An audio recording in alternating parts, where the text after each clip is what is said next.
These are the faces of the lost. The mothers, fathers, brothers, sisters, sons and daughters, missing at sea when the boat bringing them from North Africa to Europe sank. Nearly 500 people died in the Mediterranean on April 13th, including around 50 children. Thousands have died trying to get to Europe, and we know very little about them. Often, they are just numbers. So I have spoken to relatives and tried to piece together some of their stories.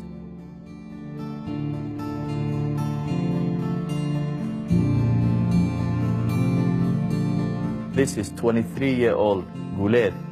He is from Somalia and had big dreams to help his family. Poetry was his passion.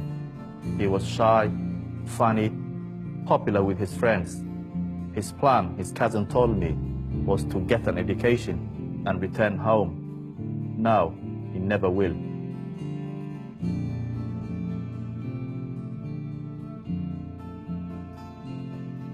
Also on the boat, a couple in love, Ahmed and Kausar. This was their second attempt to leave for what they hoped would be a better life. Ahmed lost 5 of his brothers in wars, but it was poverty that drove them to leave their home.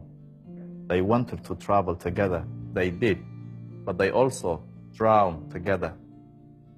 Family in Somalia told me Kausar was 7 months pregnant when she died.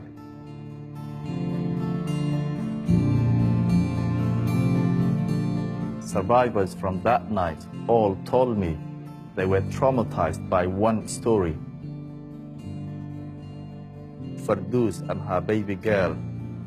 As the journey began, the group were traveling on small boats.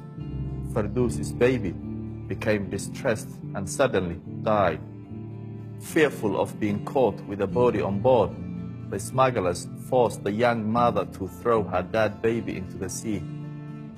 She pleaded with them, survivors told me, to let her bury her daughter when they reached land.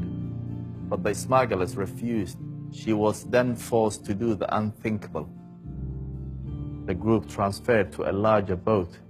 It was that boat that sank, and Fardous died alongside the other hundreds of victims.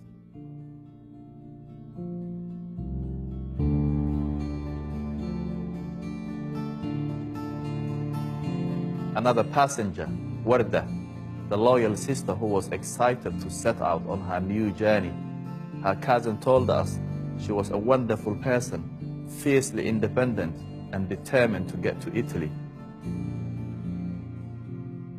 But the tragedy among tragedies that night was the loss of the children. Around 50 died. We know of only one child that survived. This year alone, the UN estimates that 1,316 people have died trying to make the treacherous crossing to Europe. Of these, they believe 460 were children. These are the faces of some of those still missing from that dark April night.